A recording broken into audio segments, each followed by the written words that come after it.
Hi అండి, అందరికీ నమస్కారం. మీరు ఎంతగానో ఆదరిస్తున్న ఫుడ్ ఛానల్ ఫ్యామిలీ వంటకి స్వాగతం. ఈరోజు వీడియోలో మనం చేసేది ఒక సూపర్ టేస్టీ కర్రీ అండి. అదేనండి బీఫ్ కర్రీ. తెలుగులో అయితే గొడ్డు మాంసం అని అంటారు. చాలా సింపుల్ పద్ధతిలో సింపుల్ మసాలాలతో మంచి రుచిగా ఎలా తయారు చేసుకోవాలో ఈ వీడియోలో చూపిస్తాను. అసలు బీఫ్ కర్రీని ఎప్పుడైనా ఈ పద్ధతిలో చేస్తున్నారా? సూపర్ గా ఉంటుంది. మొక్క నోట్లో వేసుకుంటే చాలండి, కమ్మగా కరిగిపోతుందంటే నమ్మండి. ఈ బీఫ్ కర్రీ తినేవారు చాలా ఎక్కువ మందే ఉంటారు. ఎందుకంటే చాలా రుచిగా ఉంటుంది, మంచి ప్రోటీన్స్ ఉంటుంది, బాడీని బలంగా ఇస్తుంది, ఐరన్ ఎక్కువగా ఉంటుంది, బి విటమిన్ ఉంటుంది. ఇన్ని ప్రయోజనాలు ఉన్న ఈ కర్రీని ఎందుకు తినకుండా ఉంటారు? ఈ కర్రీని చపాతీ, రైస్, బిర్యానీ, రోటీ దేనిలో తిన్నా సరే సూపర్ కాంబినేషన్ అండి. ఇది హోటల్ స్టైల్ కదండి, ఇది మన ఇంటి స్టైల్. కానీ టేస్ట్ మాత్రం హోటల్ కంటే ఎక్కువగా ఉంటుంది. ఇక లేట్ చేయకుండా నేను ఎలా చేశానో చూసి మీరు తప్పకుండా ట్రై చేయండి. ఈ స్టైల్లో చేస్తే మాత్రం ఎవరైనా చెఫ్ అవ్వాల్సిందే. ఇక లేట్ చేయకుండా మీరు కూడా తప్పకుండా ట్రై చేయండి. రండి వీడియోని స్టార్ట్ చేద్దాం.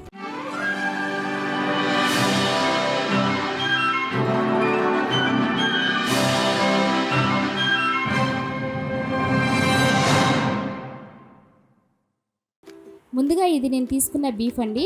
ఫ్రెష్గా మంచి రెడ్ కలర్లో ఉంది చూడండి. ఇదే మంచి క్వాలిటీ అండి. మాంసం లేతగా ఉండాలి, చాలా హార్డ్గా ఉంటే కర్రీ సాఫ్ట్గా రాదు. చూడండి ఈ ముక్కలు ఎలా సాఫ్ట్గా జ్యూసీగా ఉన్నాయో. చూడండి ముక్క ఎలా ఉంటే చూడంగానే ఫ్రెష్గా ఉందని అర్థమవుతుంది. ఇలాంటివి తీసుకుంటేనే అది బెస్ట్ క్వాలిటీ అండి. మీరు కూడా తప్పకుండా ఇలాంటివి తీసుకోండి. ఇది 1 కేజీ మాంసం అండి. నేనైతే ఈ సైజు ముక్కలు అయితే కట్ చేసుకున్నాను. మీకు ఇంకా చిన్నవి కావాలంటే చిన్నగా కట్ చేసుకోవచ్చు, లేదంటే ఇంకొంచెం పెద్ద సైజులో అయినా కట్ చేసుకోవచ్చు. మనం లేత మాంసం తీసుకున్నాం కాబట్టి ఉడికేటప్పుడు చిన్నగానే అయిపోతాయి, కాబట్టి ఈ సైజులో ఉంటే సరిపోతుంది. ఇప్పుడు ఈ బీఫ్ అంతా కూడా 1-2 సార్లు ఎక్కువగా శుభ్రం చేసుకోవాలండి.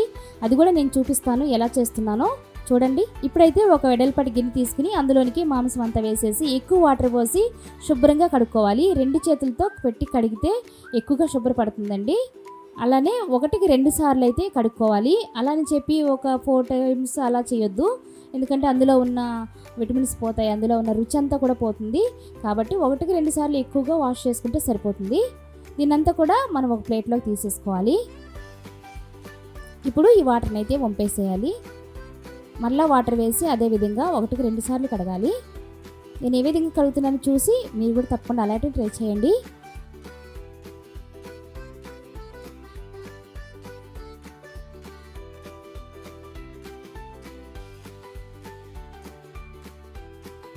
చూసారు కదండి, ఈ విధంగా శుభ్రపరచుకోవాలి. కడగక ముందైతే మంచి రెడ్ కలర్లో ఉంటుంది. మనం వాష్ చేసిన తర్వాత కొంచెం కలర్ షేడ్ అవుతుంది, కానీ చాలా మంచిదండి ఇది. ఇక్కడ నేను ఒక కుక్కర్ తీసుకుని అందులోనికి వాష్ చేసుకున్న మాంసాన్ని ఇందులోకి వేసుకోవాలండి.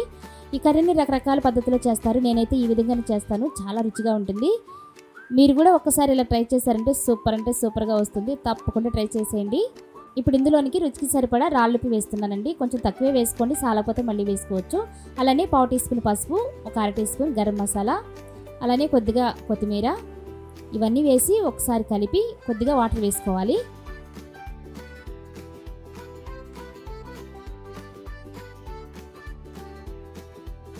ఇవన్నీ ఒకసారి కలిపేసి కొంచెం వాటర్ వేసుకోవాలి. ఆల్రెడీ మాంసంలో నుంచి వాటర్ వస్తాయి, కానీ మనం ఒక గ్లాస్ వాటర్ పోసి మూత పెట్టి 3-4 విజిల్స్ వచ్చేంత వరకు ఉడికించుకోవాలి.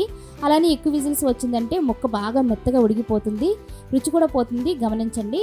ఇక కుక్కర్ ప్రెజర్ పోయేలోపు ఒక మిక్సీ జార్ తీసుకుని అందులోనికి నేను కేజీ మాంసం తీసుకున్నాను కదండి, ఇంత అల్లం అయితే సరిపోతుంది. అలానే కొద్దిగా ఒక 10-15 వరకు ఎల్లుల్లి రెమ్మలు వేసుకోవాలి.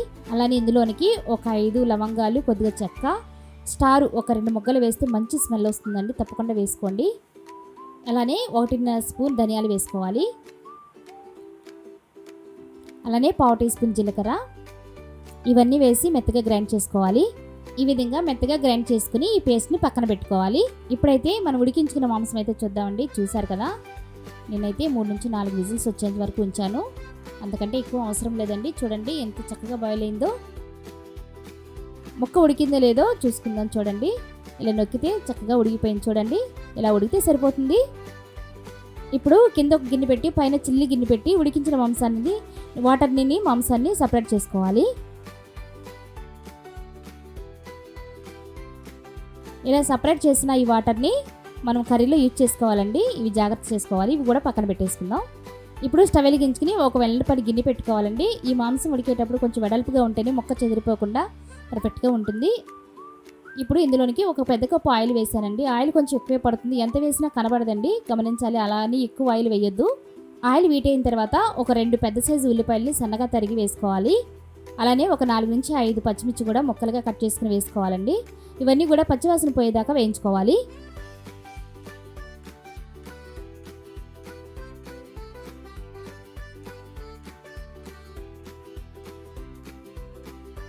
ఉల్లిపాయ ముక్కలు కొద్దిగా వేగిన తర్వాత ముందుగా గ్రైండ్ చేసి పెట్టుకున్న మసాలా పేస్ట్ వేసుకోవాలి. దీన్ని కూడా ఆయిల్లో కొద్దిగా ఫ్రై అవ్వనివ్వాలి. ఇక్కడ నేను మసాలాలన్నీ కూడా ఒకేసారి వేసేసానండి, మిక్సీ పట్టేసాం కదా. ఇక మధ్య మధ్యలో వేయాల్సిన అవసరం లేదండి ఈ కర్రీకి. ఇలా ఈ పద్ధతిలో చేశారంటే చాలా రుచిగా ఉంటుంది.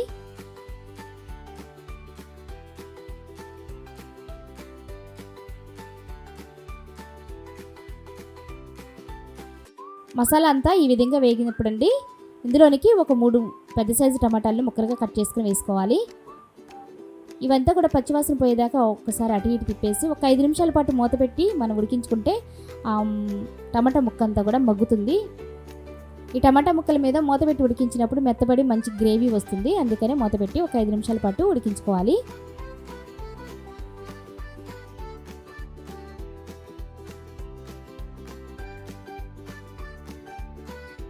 ఇప్పుడు ఒక 5 నిమిషాల తర్వాత మూత తీసి ఒక్కసారి గరిటెతో అటు ఇటు తిప్పాలండి. ఎందుకంటే అడుగు అంటకుండదు, అడుగు పట్టకుండా మనం తిప్పుకోవాలి.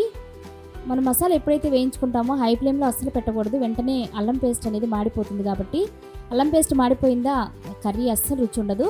ఇప్పుడైతే కూడా ఈ మసాలాలోకి బీఫ్ అంతా కూడా ఉడికించుకున్న బీఫ్ అంతా కూడా వేసేసుకోవాలి. దీన్ని మసాలా అంతా పట్టించాలండి. ఈ ముక్కకి ప్రతి ముక్కకి మసాలా పట్టించాలి.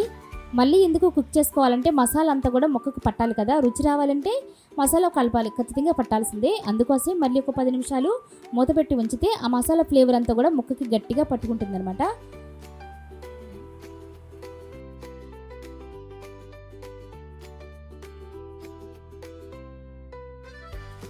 ఇప్పుడు ఒకసారి మోదీ చూద్దామండి. మసాలా అంతా కూడా ముక్క బాగా పట్టేసింది.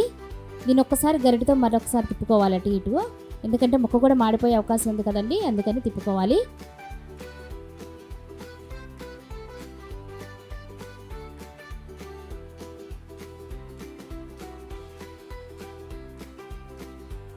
ఇప్పుడు ఇందులోనికి 1/2 టీ స్పూన్ సాల్ట్ వేసుకోవాలి. ఎందుకంటే ముందు ఉప్పు వేసాం కాబట్టి చూసి వేసుకోవాలి.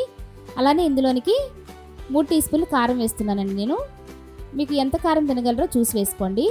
అలానే 1/2 టీ స్పూన్ పసుపు కూడా వేసి మొత్తం ఆ కారం అంతా కూడా మళ్ళీ ముక్కకు పట్టించాలి. అలాగని ఎలా పడితే అలా తిప్పొద్దండి, ముక్క విడిపోయే ఛాన్స్ ఉంటుంది. ఎందుకంటే ముందు బాయిల్ అయ్యింది, తర్వాత మనం మసాలాలు ఉడికించాం కాబట్టి చూసుకుంటూ తిప్పుకోవాలి నిదానంగా, అడుగు పట్టకుండా చూసుకోవాలి.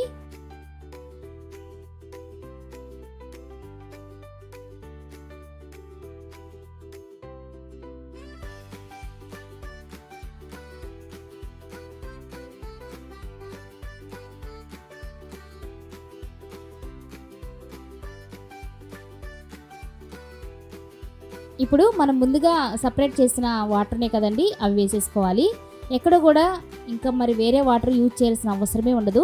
దాని వాటర్ దాంట్లోనే వేస్తున్నాం కాబట్టి రుచి పర్ఫెక్ట్గా ఉంటుంది. ఇలా కనుక కూర చేశారంటే అసలు ఎప్పటికీ మర్చిపోరండి. మళ్ళీ మళ్ళీ ఇదే పద్ధతిలో చేసుకుని తింటారు, అంత రుచిగా ఉంటుంది. మరి మీరు కూడా తప్పకుండా ఇలా ట్రై చేసి చూస్తారా? వాటర్ వేసి వాటర్లో ముక్కలన్నీ కూడా కలిసేటట్టు కలుపుకొని ఒక్కసారి మూత పెట్టేసి వాటర్ అంతా ఎగిరిపోయేంత వరకు ఉడికించుకోవాలి. చూడండి, చివరిగా మూత తీస్తున్నాను. కూర అయితే ఫైనల్కి వచ్చేసింది. గ్రేవీ అంతా కూడా దగ్గర పడిపోయింది. మనం వేసిన వాటర్ అంతా కూడా ఎగిరిపోయినాయి. ఈ విధంగా ఉంటే సరిపోతుంది. కూర దించిన తర్వాత కూడా ఆ ఉన్న వాటర్ కూడా మొత్తం అంతా ఎగిరిపోయి చక్కగా గ్రేవీలాగా వచ్చేస్తుంది. కాబట్టి ఈ స్టేజ్లో ఉన్నప్పుడు స్టవ్ ఆఫ్ చేసేసుకోవచ్చండి. ఇందులో మరి కొంచెం కొత్తిమీర వేస్తే కనుక స్మెల్ అదిరిపోతుంది.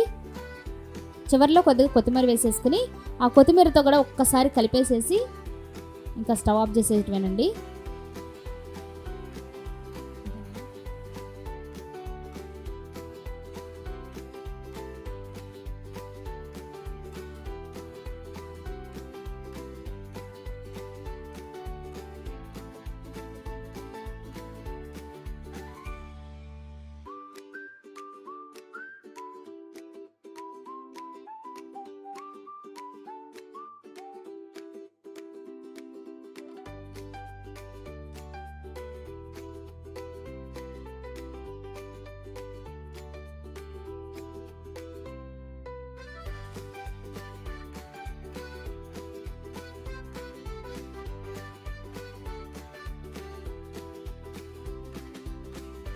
చూసారు కదా, చివర్లో ముక్క చూపిస్తాను చూడండి ఎంత చక్కగా కుక్ అయిపోయిందో.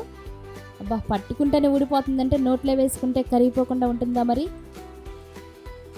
అంతేనండి, గుమగుమలాడే ఎంతో రుచికరమైన బీఫ్ కర్రీ అయితే రెడీ అయిపోయింది. మీరు కూడా తప్పకుండా ట్రై చేయండి, చాలా అంటే చాలా బాగుంటుంది. ఇంకా మీరు ఇలాంటి రెసిపీలు కావాలో మీరు కూడా కామెంట్లో చెప్పండి, నేను ఖచ్చితంగా తీసుకువస్తాను. ఈ వీడియో నచ్చితే లైక్ చేయండి, మీ ఫ్యామిలీ మెంబర్స్కి షేర్ చేయండి.